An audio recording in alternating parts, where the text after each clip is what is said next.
Okay, we'll go ahead and get started. This is the June 8th, 2021 meeting of the City of Jefferson's Historic Preservation Commission. My name is Donna Dietz, and I'm chairman of the commission. I'd like to remind you at this time to turn off any cell phones and to be able to, commission members, use your microphones so that they can record us. And I'm going to let each person introduce themselves. Would you like to start, sir? Michael Berenson. Alan Wheat. Donna Dietz. Brad Schaefer. Gail Jones. The city, I'm sorry. Go ahead, Rach. Rachel Sinzi, city staff. Carly Rinkmeyer, city staff. Okay. We do have a couple folks online. Please introduce yourself. Mary Shantz. Frank Underwood, School District. Hey, Frank. Laura Ward, Laura City hasn't- Council, Ward 2. There you are. Hey, Miss Laura. The city code authorizes 9 regular members. A quorum of 5 members is necessary to conduct business. I declare that that quorum is present. Are there any members who are disqualifying themselves from voting on any agenda item this evening? Seeing none. We have the adoption of the agenda is next. May I have a motion to adopt? So moved. That we adopt the agenda as Second. Okay, it's been moved and seconded. All those in favor, please say aye. Aye. Thank you. The motion is carried. Approval of the minutes of the regular meeting of May 11, 2021. Everybody had a chance to read them? move to adopt the minutes of the last meeting. Second. It has been moved and seconded that the motion to adopt I'm getting crazy already. Motion to approve the regular meeting minutes of May 11th, 2021. All those in favor, please say aye. Aye. All opposed? Aye. Thank you. Opposed? The motion is carried. Any communications, Rachel? No. Okay. Our next item on the agenda is demolition review for 4 different addresses. Rachel? Yes, I believe they're pulling up the slides right now.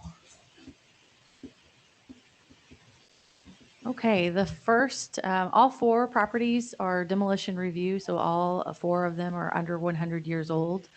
The first property is 419 Oberman. This is located within the Jefferson City Public School District buyout area from the tornado. This structure is a single family residence. It was constructed in 1950. It's currently owned by the Jefferson City Public School District. This area was identified in the historic South Side and Old Munichburg District and Neighborhood Plan as redevelopment area for institutional land use. So it is recommended by staff to approve the demolition of 419 Oberman. Do you want me to go through all of them? Why don't you, since they're all under the same? Sure thing. The next property is 421 Oberman.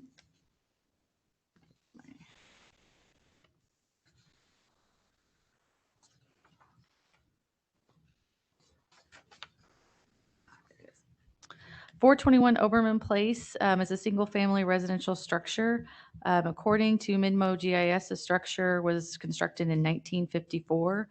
The property is currently owned by the Jefferson City Public School District. Also in that same area for redevelopment for industrial use. And it is staff recommendation to approve moving forward with the demolition permit.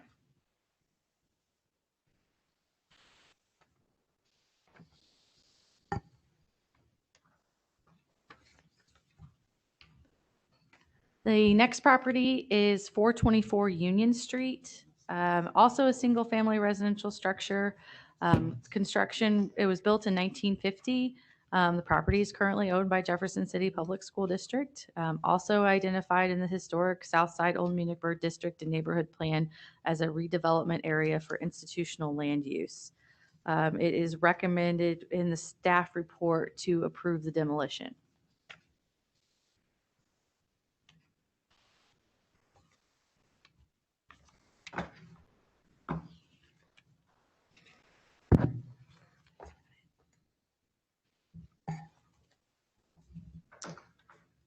And the final property for review this evening is the application for demolition of 1114 Jackson Street. 1114 Jackson Street is a single-family residential structure currently owned by the Jefferson City Public School District. It was constructed in 1930. It's also within the area identified within the historic Southside Old Munichburg District and Neighborhood Plan as a redevelopment area for institutional land use. Therefore, it is recommended by staff to approve the process for moving forward for demolition permit.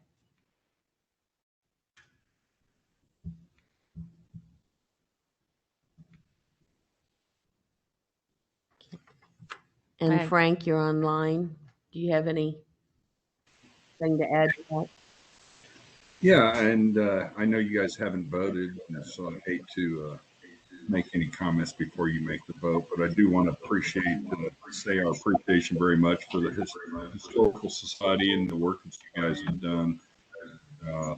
I know we put a lot of extra work on you, and all this is possible due to you all.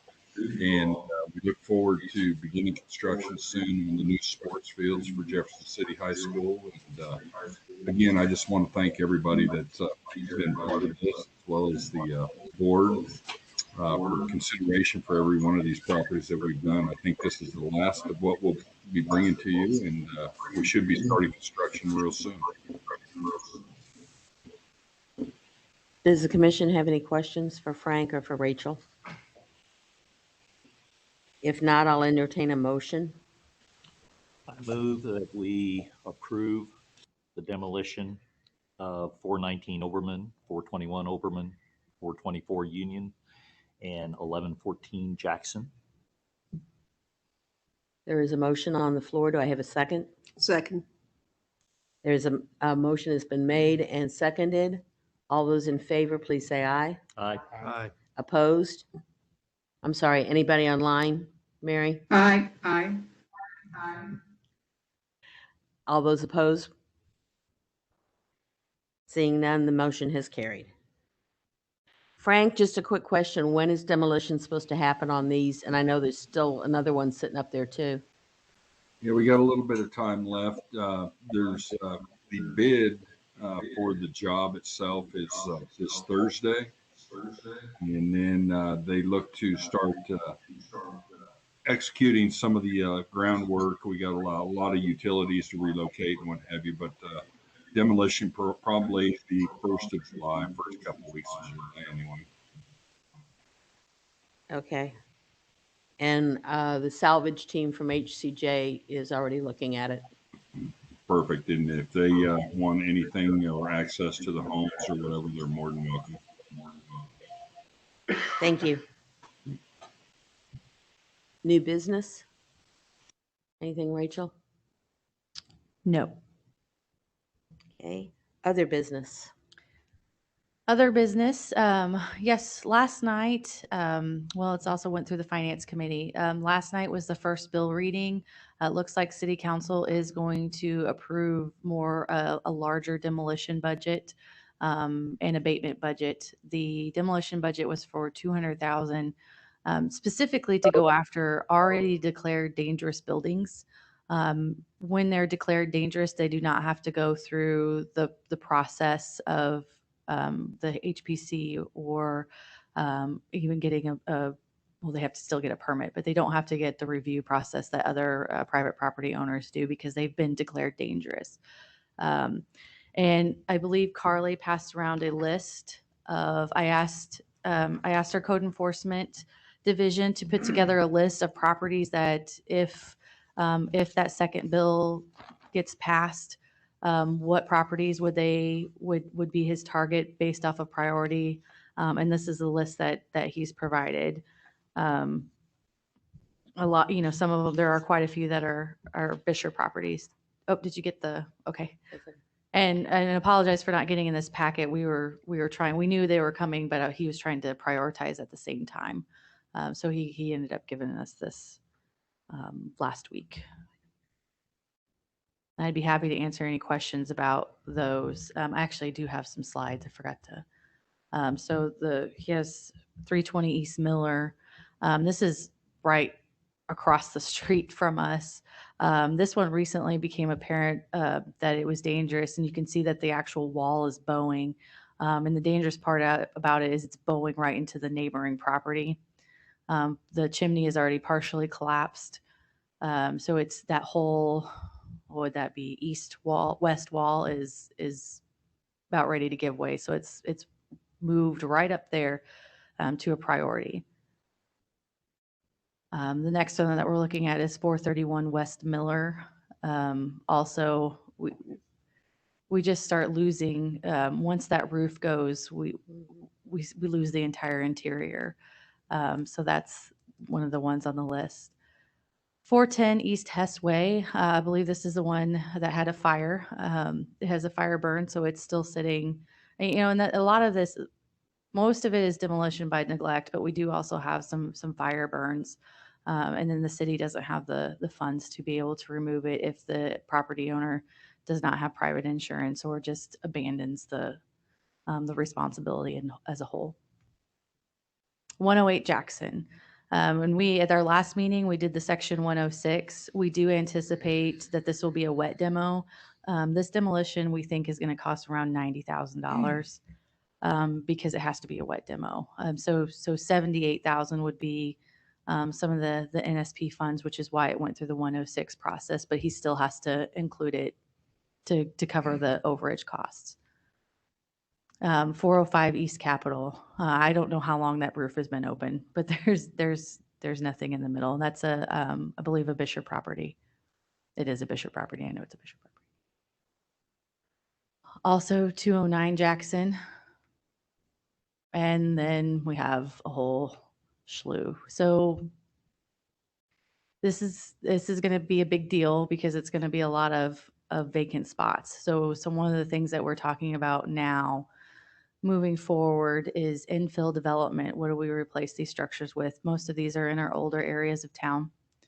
How do we keep our historic character and also allow, but that's where your historic preservation truly comes in, is when you can marry your old with your new and still be vibrant and active. And these structures are not, and they most of them will come down eventually if we don't take them down.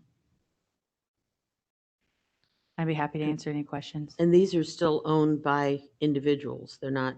Yes. So these are ones, and most of these properties, so I believe, and I might get this wrong, but I believe the dangerous building process is for 2 years. And then once nothing has happened to it, we have to redo the process because that timeline has expired.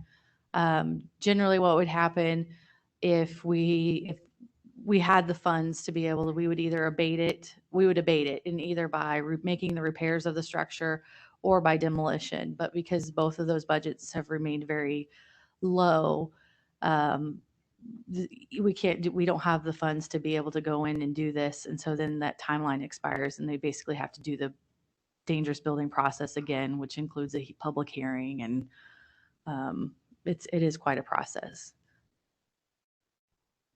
Are there questions from the commissioners? Not the fun part about historic preservation, but it is a tool. Thanks, Rachel. Sure. Your next item. Okay, something maybe more promising. Historic Preservation Code Revision Committee. The stakeholders there's the list of committee members. We do have a planning and zoning liaison. So I'm going to the planning and zoning meeting Thursday evening, and they will appoint a member. But those should be the 11 members. If Doug or one of the other P&Z members that are currently already on the list do it, we have kind of a backup plan. And I'll let you know if that happens. The first meeting is going to be Thursday, July 1st at 6 p.m. In the Boone Bancroft room. It's the conference room across the hall.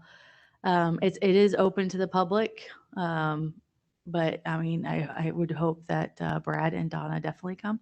But Like we if have a anybody choice. else is interested in participating or coming in, we plan on doing them unless the committee itself decides to change the time and date, the first Thursday of the month, with the idea that the stakeholders will report back to the bodies that they represent. So Historic City of Jefferson, Historic Preservation Commission, Planning and Zoning, Board of Realtors. The idea is to kind of build consensus as we go and figure out exactly what we want our code to look like. It's going to be a good time. I had somebody in mind and I cannot remember what it was. I'll remember. Gail. Usually 6 p.m. And that's unless, if the committee, they have to elect a chair and a vice chair. If they decide to change, that's up to them. But if they're fine with the first Thursday, because most of the boards and committees meet that second week of the month. So keeping it fresh in the mind was our thought behind that. Any other questions? Can't back out now. Okay. Any other business? Rachel, anything else? No, other than we've been kind of working with Historic City Jefferson on a couple of projects that I'll mention. We did have a gentleman concerned with outside of the public library. There is a plaque dedicated to Judge Wells, who was a federal judge in Jefferson City and also was the designer credited with the design of the Missouri State Seal. The plaque itself was put there in 1942, which is wartime, and I'm not entirely sure what metal it's made out of, but it's not bronze, and it looks pretty rough. So I directed this gentleman to go to either Cole County Historical Society or the library, and I guess he wasn't having much success. So I talked to HCJ about it, and they're going to talk about it in their meeting this Tomorrow week about that. So hopefully that maybe could be a fundraising activity for to get that plaque taken care of. Also, there's, I tell people it's like drinking from a fire hose of federal funding right now. For different activities. So just trying to get organized. A lot of it centered around housing. A lot of it centered around economic development, small businesses, also a little bit of public infrastructure. So we are, as Neighborhood Services, trying to get organized and also work with our community partners. So if you have specific questions about some of the funding mechanisms that are floating around, just let me know and we'll try to, or if you have a project in mind, let me know and we'll try to facilitate that process. So I've been kind of doing the circuit this week and last week. Okay. Just so that you all know, during Salute to America, the Governor's Mansion and HCJ are partnering and going to have the whole area in front of the mansion set up for a bicentennial celebration. The bicentennial quilt, the mural will be there. There's several museum exhibits that are going to be there. We're going to be doing oral histories. Anybody who wants to come and start recording their family history and that kind of thing. Trying to think what else. Information on the tour this year. Instead of a homes tour, HCJ is doing a church tour of the historic churches in Jefferson City. So there'll be information on that. We have several authors who are going to be there with their books that'll be autographing Michelle Brooks and her new book, and Mark Schreiber and several other folks. So there's going to be lots of history going on in that area. So come by if you get a chance. It's going to be 2 days, Saturday and Sunday. So come by during that. And then Vintage Jefferson City is taking off. The Civic Convention and Visitors Bureau has published a brochure on all of the collectible, antique, and resale shops in Jefferson City that they're putting out, and they're going to start promoting Vintage Jefferson City, including several things like the South Side markets. The fourth Saturday of the month is when the salvage sales are and things like that. So if you want more information on that kind of thing, let us know, because they're going to start doing a lot of that along the historical aspects of it. And then the last thing is there'll be meetings held sometime in July. We're trying to find correct dates that everybody can meet to start working on the historical trails. So there'll be some things coming up on that. I also have one more thing. I Sure. almost forgot. This morning at the Board of Adjustment meeting, there were property owners for 115 West Dunklin. They wanted their lot lines divided. At the end, in the alley of it's Tanner Way, there is an alley house. So they're very excited about this alley house, and they're contacted us to see if we would be interested in a tour. So if you all are interested in going and checking out this alley house, we can do that. And what an alley house was big in with German immigrants. A lot of times they had, their business operation was street frontage, and then they had their dwelling that was in the back, or they sometimes built it kind of for overnight security. So they had somebody stay overnight at the property to kind of watch the business. But they have found out that they have an original alley house. So they're interested in what possibilities they could do with it, and of course funding mechanisms. So, but if you all are interested in taking a peek, let me know, and I'll send out. We're trying to also coordinate that with HCJ and see when we can get in there, and we'll let you all know the dates and stuff if you want to join.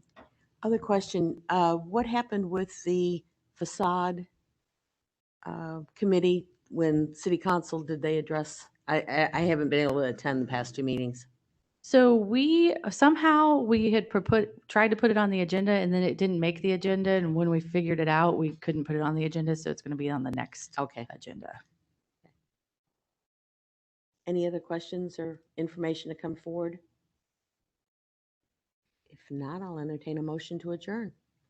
Motion to adjourn. Second. We have a motion to adjourn and a second. All those in favor, please say aye. Aye.